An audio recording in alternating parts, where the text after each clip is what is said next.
믿음의 고백으로 하나님께 고백함으로 말씀 앞에 나아가도록 하겠습니다. 하나님 나를 사랑하신다. 하나님 내 인생에 크고 비밀한 계획 가지고 계신다. 하나님 오늘도 나와 동행하셔서 그 계획 이루어 주신다. 아멘. 그렇게 될 줄로 믿습니다. 아멘. 이스라엘의 출애굽을 이끌었던 모세는 비록 이스라엘 애굽 땅에 살고 있을지라도 애굽 사람과 이 히브리 사람은 근본적으로 다른 존재라고 인식하고 있었음에 틀림이 없습니다. 모세가 생각했던 가장 큰 차이점은 애굽 사람들은 바로의 백성이라면 이스라엘은 하나님의 백성이라고 하는 정체성의 차이가 그 큰 차이였습니다. 하나님은 그분의 백성을 애굽 백성의 가운데서 불러내시기 위하여서 모세를 바로 앞에 세우셨을 때 가장 먼저 이렇게 말씀하라고 말씀하십니다. 출애굽기 5장 1절입니다. 그 후에 모세와 아론이 바로에게 가서 이르되 이스라엘 하나님 여호와께서 이렇게 말씀하시기를 내 백성을 보내라. 그리하면 그들이 광야에서 내 앞에서 절기를 지킬 것이니라. 물론 바로는 이스라엘의 하나님의 백성이라고 하는 이 모세의 말에 결코 동의할 수 없었습니다. 그의 생각에 이스라엘은 400년 동안 애굽에 거하고 있는 바로의 백성이며 자신과 애굽을 위해서 노역하는 노예였을 뿐이기 때문입니다. 당연히 이스라엘이 애굽의 노예라 하면 그 소유권은 절대적으로 애굽의 통치자인 바로에게 있을 수밖에 없었습니다. 하나님은 이스라엘의 바로의 소유가 아니라 그럼에도 불구하고 하나님의 소유라는 사실을 바로와 애굽 사람들에 알려주시기 위하여 10가지 재앙을 사용하셨고 이 10가지 재앙 중에서 이스라엘과 애굽 사람을 다른 방법으로 구분하시는 모습을 보여주십니다. 그렇다면 하나님 백성인 이스라엘이 애굽을 포함한 이방 나라들과 근본적으로 다른 차이점은 무엇이겠습니까? 이 부분에 대해서도 모세는 이렇게 고백을 합니다. 출애굽기 33장 16절에 나와 주의 백성이 주의 목전에 은총을 입은 줄을 무엇으로 알리이까? 주께서 우리와 함께 행하심으로 나와 주의 백성을 천한 만민 중에 구별하심이 아니니까? 모세가 생각하는 이스라엘과 이방 나라들의 근본적인 차이는 땅의 차이도 아니고 통치의 방법도 아니었습니다. 근본적인 차이는 이스라엘은 하나님께서 동행하시는 민족이라는 것입니다. 근데 참으로 안타까운 것은 이스라엘과 이방인들의 차이에 대해서 모세가 생각하는 관점과 이스라엘 백성이 생각하는 관점의 차이가 났다는 것입니다. 모세는 이스라엘의 가장 큰 정체성을 하나님과 동행하는 것이라고 생각하였지만 이스라엘은 그들이 하나님 때문에 누리는 복이라고 생각했음에 틀림이 없습니다. 그들은 자신들이 하나님으로 인하여 더 많은 복을 받아야 된다고 생각하고 있었습니다. 그러했기 때문에 광야 여정 중에 끊임없이 원망하고 불평하였을 것입니다. 그들은 적어도 애굽에 살던 때보다는 더 좋은 대우를 받아야 마땅하다고 그렇게 생각을 했기 때문에 출애굽을 하였고 그 기대를 가지고 출애굽을 하였는데 애굽에서 먹었던 고기를 먹지 못하고 애굽에 풍요하는 거리가 있는 광야의 빈곤을 경험하자 바로 인해 원망하고 불평하였습니다. 상대적으로 모세는 이스라엘의 정체성을 하나님과 동행하는 것이라고 생각하였기 때문에 하나님과 동행하고만 있다면 광야의 여정이 전혀 불편하지 않았던 것입니다. 왜냐하면 그가 생각하는 광야는 빈곤의 땅이 아니라 하나님이 동행해 주시는 땅이었기 때문입니다.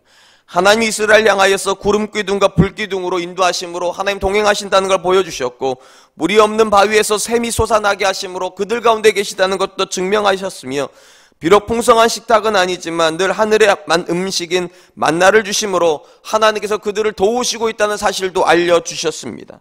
한마디로 모세는 하나님께 자신과 이스라엘과 동행하여 주실 것을 기대하였기 때문에 애굽보다 풍요롭지 못하여도 그는 광야길에서 원망하지 않을 수 있었습니다. 사랑하는 성도 여러분, 성도인 우리와 교회 바깥에 있는 세상 사람들이 어떤 부분에서 다를 거라고 생각하십니까? 만약 우리가 이스라엘 백성들처럼 생각한다면 하나님께서 우리에게 더 많은 복을 주심으로 우리와 그들을 구별하실 거라 생각한다면 우리의 신앙생활은 굉장히 힘들어질 것입니다. 왜냐하면 우리가 시편 37편을 계속 살펴보고 있는 대로 하나님께서 우리에게 복을 주시는 것이 아니라 오히려 그들에게 복을 주시는 것처럼 보이며 하나님께서 우리를 도우시는 것이 아니라 오히려 그들을 도우시는 것처럼 보이는 것이 현실입니다. 악인은 형통하고 의인은 괴롭습니다. 이것이 우리가 막닥뜨리는 현실입니다. 그런데 이런 현실 속에서 만약 우리가 복을 더 받아야 되겠다고 생각한다면 더 큰 낙심만을 경험하게 될 것입니다. 분명한 것은 구약이나 신약이나 하나님께서 성도를 세상과 구별하시는 건 맞습니다. 그러나 절대적으로 구별하는 방식이 복은 아니라는 것입니다. 믿는 사람이 더 많은 복을 받아야 된다면 우리 대부분은 실패한 사람들일 겁니다. 여러분 생각하기에 여러분이 가장 많은 복을 받은 사람이라고, 특별히 물질적으로 가장 많은 복을 받았다고 생각하는 사람은 이 새벽에 안 나왔을 겁니다. 그 물질에 취해서. 우리 중에 그런 사람 그렇게 많지 않습니다. 그럼에도 불구하고 왜 우리가 이 자리에 나왔습니까? 우리는 그런 복을 기대하지 않기 때문입니다. 우리가 진짜 기대한 복은 하나입니다. 하나님이 우리와 동행해 주시는 복. 그 복이 가장 귀한 복이기 때문에 이 새벽에 나온 줄로 믿습니다. 오늘 우리가 읽은 본문의 이 본문 단락은 하나님께서 그분의 백성과 동행하실 때 이스라엘을 인도하셨던 하나님, 그리고 오늘도 그분의 백성을 어떻게 인도하시는지에 대해서 우리에게 보여주고 있습니다. 23절입니다. 여호와께서 사람의 걸음을 정하시고 그의 길을 기뻐하시나니. 본문에서 하나님께서 길을 정하시는 사람은 모든 사람은 아닙니다. 하나님께서 택하시고 하나님께 동행하여 주시는 그분의 백성입니다. 하나님은 성도의 길을 인도하시고 성도가 하나님 정하시는 길을 가는 것을 기뻐하신다라고 말씀하십니다. 그렇다면 하나님께서 성도의 인생을 인도하실 때 특별히 하나님께 기쁨 가운데 인도하시는 이유는 그 길이 우리 보기에 좋은 길이기 때문입니까? 우리가 그 길 속에서 늘 만족한 결과를 얻기 때문입니까? 놀랍게도 그렇지가 않습니다. 그 다음 기록이 이렇습니다. 24절. 그는 넘어지나 아주 엎드러지지 아니함은 여호와께서 그의 손으로 붙드심이로다. 참으로 기가 막힌 것은 하나님께서 길을 정하시고 그 길을 가는 사람을 보면서 기뻐하신다고 하셨으면 그 길은 탄탄대로여야 될 것 같은데 놀랍게도 뭐라고 말하나? 그는 넘어진답니다. 참 신기하죠. 하나님이 인도하시는 길이 어떻게 넘어질 수 있습니까? 우린 절대 그런 거 기대하지 않죠. 하나님이 인도하시는 길은 넘어졌다고도 일어나야 되는 길 아닙니까? 심지어 엎어질 수 없는 길이어야 될 것 같은데 이 신이 뭐라고 말하는가? 하나님이 길을 정하셔도 그 길에서는 사람이 넘어지는 일이 벌어진답니다. 그러므로 사랑하는 성도 여러분, 제가 늘 장담하는 거 있잖아요. 2015년에도 우리 인생에 어려움은 온다니까요. 하나님이 정하신 길임에도 불구하고 꼬꾸라질 것 같은 그런 어려움이 반드시 옵니다. 그러니까 시온의 대로 탄탄대로 이런 거 기대하지 마세요. 물론 그런 길을 열어주실지라도 거기서 넘어지는 것이 사실입니다. 그런데 뭐라고 말을 하는가? 엎어지지는 않는답니다. 넘어지는 일이 있을 수 있어도 우리 무릎이 땅에 닿는 일은 없을 거라는 거예요. 꼬꾸라지는 것 같아도 어김없이 하나님께 붙잡아 주시는 길이 그 길이 하나님이 정하신 길이랍니다. 제가 앞에서도 말씀드렸듯이 이스라엘의 출애굽을 하여 광야길로 나아갈 때 그들은 굉장한 기대를 가지고 있었습니다. 우리가 애굽보다 더 좋은 대우를 받기 위해서 광야로 나왔다고 생각하였을 것입니다. 근데 여러분, 하나님께서 광야길로 그들을 인도하셨음에도 불구하고 그들에게 광야는 기쁨의 장소가 아니었습니다. 기가 막히게 원망스러운 장소였고 기가 막히게 슬픈 장소였습니다. 가장 놀라운 것은 이스라엘이 광야에 들어가서 첫 번째 겪었던 일이 그들을 굉장히 낙심케 하였습니다. 성경이 이렇게 기록을 합니다. 출애굽기 15장 22절로 23절. 모세가 홍해에서 이스라엘을 인도하며 그들이 나와서 수르 광야로 들어가서 거기서 사흘 길을 걸었으나 물을 얻지 못하고 마라에 이르렀더니 그곳 물이 써서 마시지 못하겠으므로 그 이름을 마라라 하였더라. 이스라엘이 드디어 홍해를 건너므로 완벽한 출애굽을 이루었습니다. 그리고 이제 광야로 들어가서 사흘 길을 걸었습니다. 성경이 뭐라고 말하는가? 물이 없답니다. 예, 이것도 기가 막힌 노릇이 하나님께서 인도하시는 길이면 물이 막 콸콸 나와야 되는 거 아니겠습니까? 근데 사흘길 동안 그들은 물을 한 모금도 마시지 못하였습니다. 그러다가 드디어 물이 있는 땅에 들어왔습니다. 그게 마라 지역입니다. 근데 가서 허겁지겁 마셨는데 그 물이 쓴물이라 마실 수가 없습니다. 이 상황에서 여러분, 저와 여러분이 할 반응이 무엇이겠습니까? 이스라엘 사람들이 했던 자연스러운 반응이 무엇입니까? 성경 뭐라고 말하고 이렇게 기록되어 있습니다. 출애굽기 15장 24절. 백성이 모세에게 원망하여 이르되 우리가 무엇을 마실까 하매. 우리가 성경 읽다 보면 이런 원망했다는 말을 읽으면 참 마음이 그래요. 왜 이런 걸로 원망을 하나 싶지만 여러분, 한 번만 생각을 해보면 이건 너무나도 당연한 겁니다. 하나님이 인도하셔서 사흘 동안 물 한 모금 안 마시는 거 이해할 수 있어요. 근데 그렇게 해서 만나는 물이라면 당연히 단물이어야 되는 거 아닙니까? 그 정도 고통 겪었고 그 정도 인내하면서 걸었으면 당연히 그 앞에서 우리가 만나는 물은 당연히 단물이어야 될 것 같은데 쓴물입니다. 당연히 원망하죠. 왜 그들이 광야길로 들어갔습니까? 저들이 선택한 거 아닙니다. 하나님이 그 길을 인도하셨기 때문이라니까요. 근데 그 길에서 그들은 넘어지는 경험을 합니다. 어떻게 이럴 수가 있냐? 하나님께 좀 따져 묻는 거예요. 근데 감사한 것은 넘어지기는 하였으나 엎어지진 않았습니다. 하나님께 어떻게 하셨습니까? 그 물을 고쳐주셨습니다. 마라의 쓴물을 단물로 바꿔주심으로 그들의 목을 축이게 하셨습니다. 그렇다면 여러분, 왜 하나님께서 이렇게 하시는 겁니까? 저들이 수르광야로 들어가면 하나님 아시거든요. 그들을 보내시면서 저들이 마라라는 지역으로 올 거라는 거 아실 거고, 아시면 고쳐놓으셔야 되는 거 아니에요? 그리고 보니까 고칠 능력도 있으시네요. 그럼 저 같으면 우리 아들이 오기 전에 미리 단물로 바꿔놓고 짜잔 이런 거 아니에요? 너 올 줄 알고 내가 냉장고에다 음료수도 넣어놨고 뭐 맛있는 것도 다 준비해놨다 짜잔 이래야 되는 거잖아요. 근데 하나님께서 어떻게 하시는가?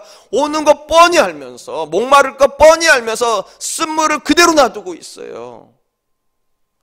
그러므로 사랑하는 성도 여러분, 2015년을 여러분 앞에 줄 때 가시를 다 빼고 주시지 않으셨어요.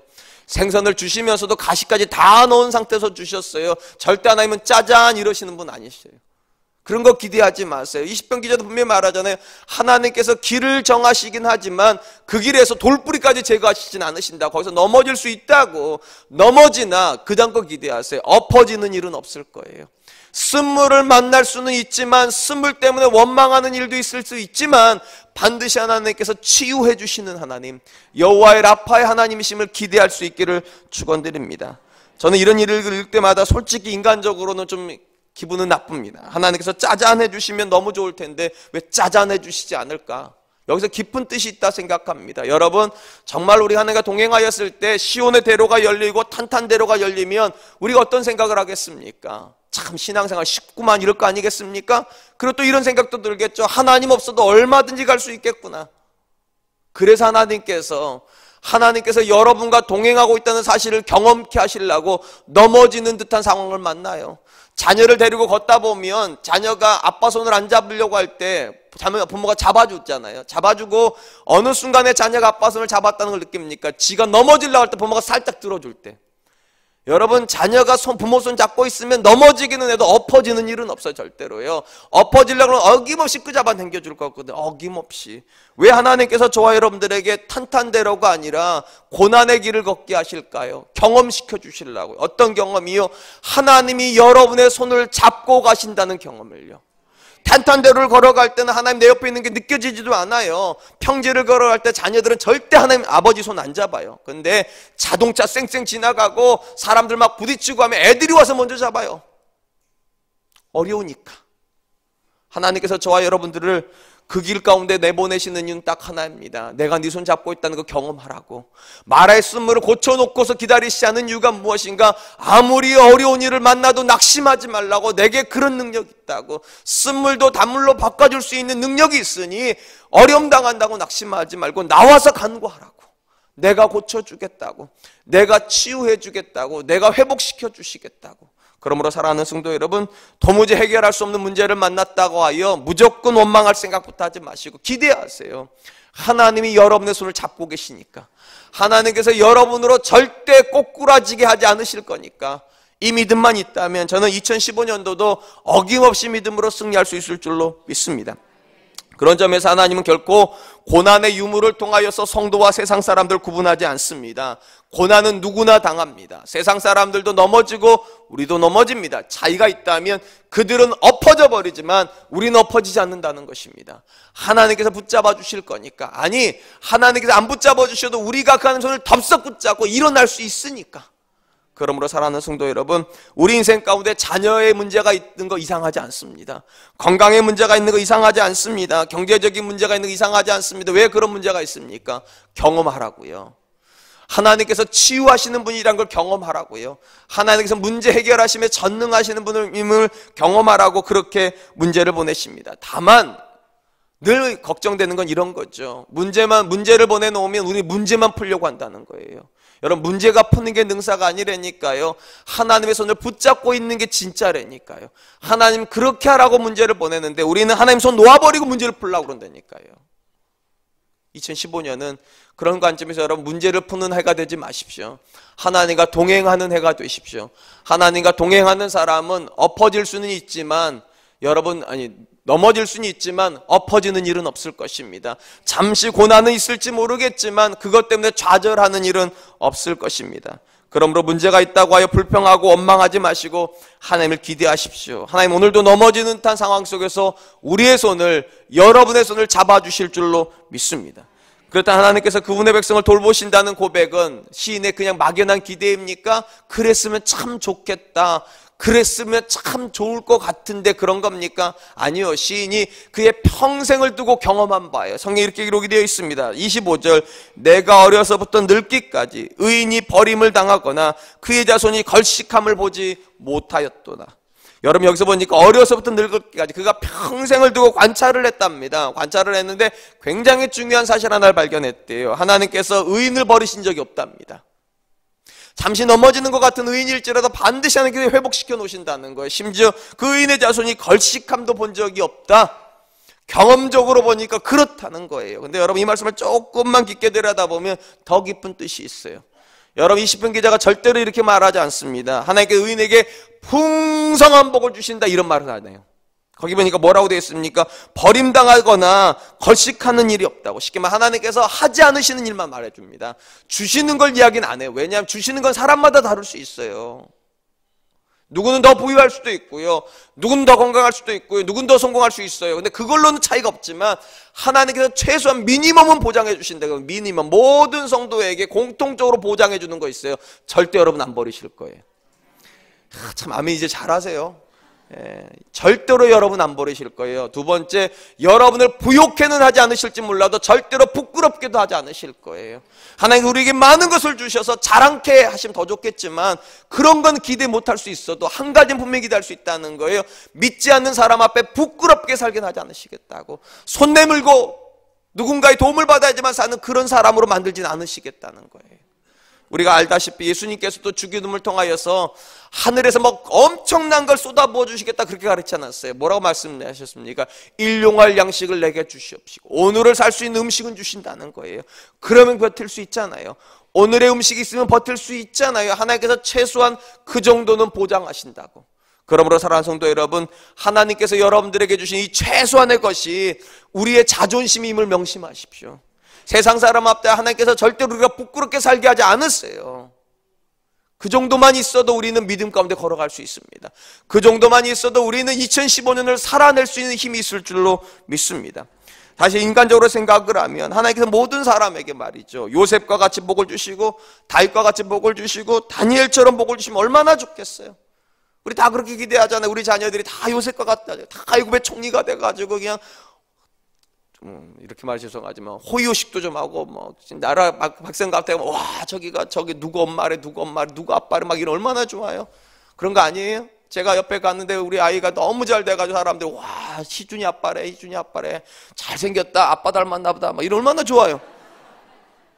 근데 우리가 지나가도 알아도 주지도 않고 다 그런가 보다 이러면 참 마음이 그렇잖아요. 근데 우리 마음속은 다 그런 마음이 있어요. 잘 됐으면 좋겠다. 그리고 마을은 또 이렇게 하잖아요. 그래서 하나님께 영광 돌렸으면 좋겠다. 그런데 놀랍게도 우리 중에 요셉 같은 아버지는 그렇게 많지 않아요. 다니엘과 같은 아버지 그렇게 많지 않아요. 다윗과 같은 부모 그렇게 많지 않아요. 왜 하나님 그렇게 안 해주실까요? 그렇게 하면 너무 좋을 것 같은데 오늘 시편 기자 얘기했잖아요. 최선의 것을 하나님께 약속하지는 않는다니까요. 공통적인 건 약속해요. 절대 버리지 않는다는 건 약속을 하시지만 최고의 것은 약속해 주지 않으세요. 왜냐하면 최고의 것이 언제나 최고의 것은 아니니까요.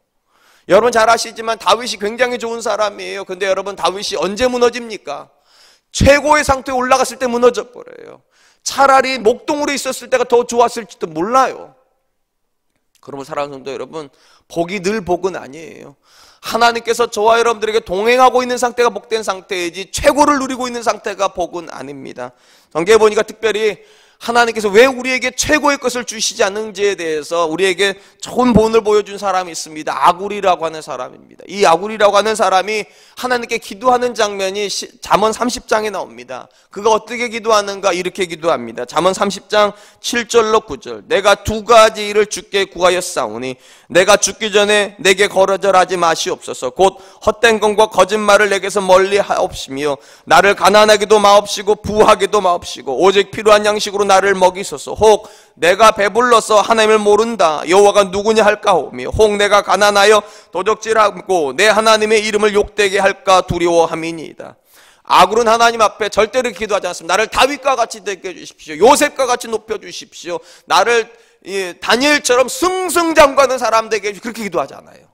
놀랍게도 그는 뭐라고 기도하는가? 너무 부하게도 하지 마시고 너무 가난하게도 하지 마시라고. 왜 이렇게 기도하는가? 이 아굴은 아마 사람의 연약함을 알았던 것 같아요. 자기의 실존에 대해서 알았던 것 같아요. 사람이란 존재는 환경의 지배를 받는 존재입니다. 너무 잘 되면 교만해지는 게 십상이고, 너무 가난하면은 그 앞에서 좌절해버리는 게 너무 십상이라는 거예요. 너무 교만해지면 하나는 없이 살아버리고요, 너무 가난해지면 하나님 앞에서 절망해버린다는 거예요.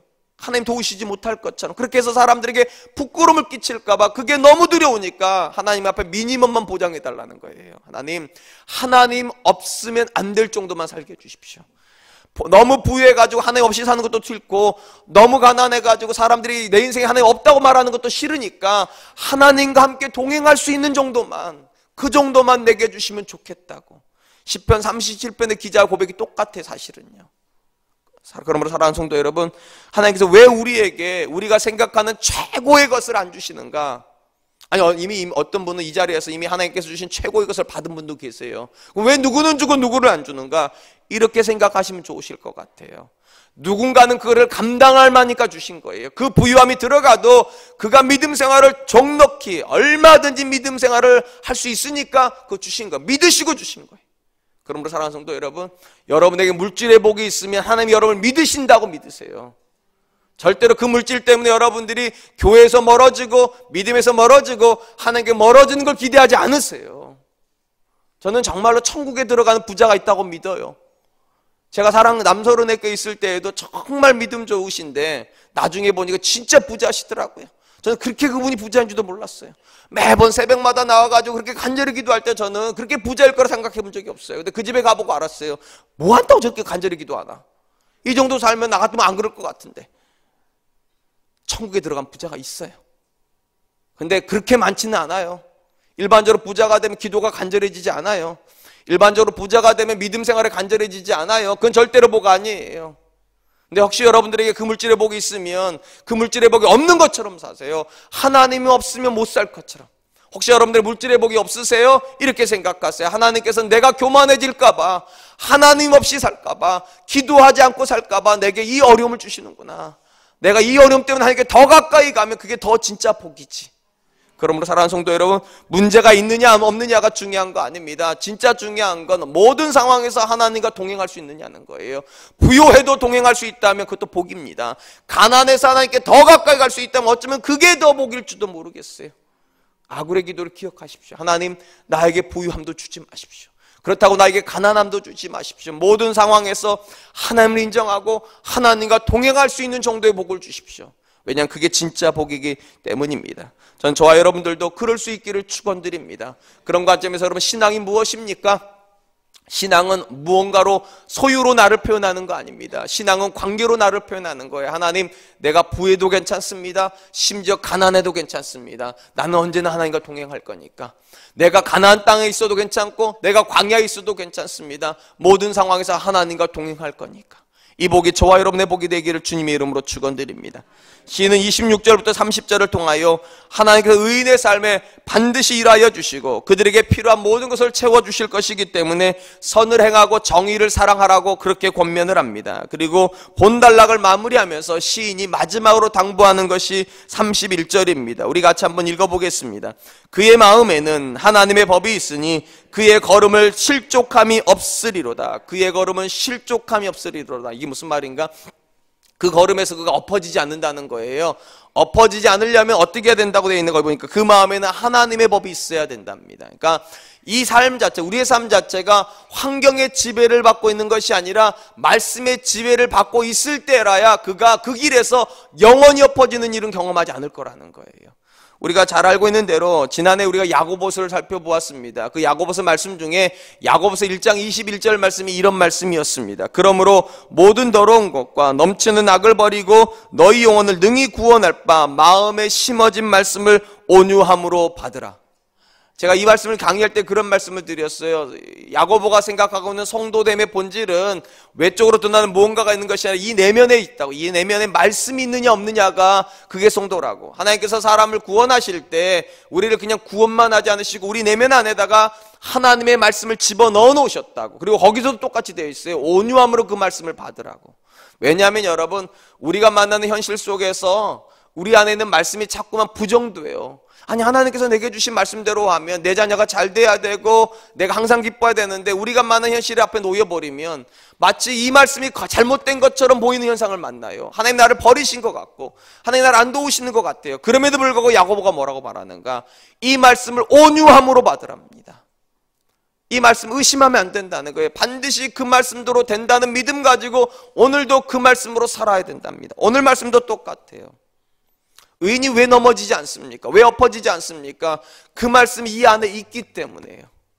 여러분, 우리들 중에 항상 기뻐하라, 범사에 감사하라 이 말씀 몰라서 불평하는 분들 계십니까? 그런 분들 없어요. 이 정도는 다 알죠. 신앙생활 한 1년만 해도 이런 말씀 다 외워버리잖아요. 항상 기뻐하는 거, 쉬지 말고 기도하는 거, 범사에 감사하는 거, 그거 하나님 뜻이란 우리 중에 모르는 사람 아무도 없어요. 근데 왜 그렇게 못 삽니까? 우리가 환경의 지배를 받는 사람이니까요. 의인은 환경의 지배를 받는 사람이 아니라 말씀의 지배를 받는 사람이에요. 기뻐할 일이 없어도 말씀이 기뻐하라면 기뻐해야 되는 거예요. 감사할 일이 없어도 말씀이 감사하라면 감사해야 되는 거예요. 그래야 하나님께서 우리의 손을 잡아주신대요. 제가 이렇게 말을 해도 정신 줄 놓고 계신 분들이 계세요. 정신 똑바로 차리세요. 사랑하는 성도 여러분, 성도는 하나님 앞에서 환경을 사는 사람이 아니에요. 말씀을 사시는 거예요. 기뻐할 일이 있으면 기뻐하고 슬퍼할 일이 있으면 슬퍼하고 화날 일이 있으면 화 다 내버리는 게 무슨 성도냐고요. 이 안에 있는 말씀이 말하는 대로 사는 게 성도라고요.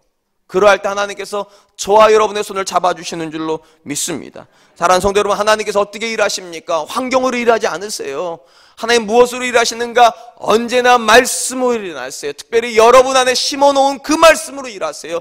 그 말씀을 믿으면 하나님께서 그 말씀을 이루어 주실 거예요. 항상 기뻐하기로 작정한 자에게는 기쁠 일을 만들어 주실 거예요. 항상 감사하기로 작정한 자에게는 그 말씀처럼 감사한 상황을 만들어 주실 거예요.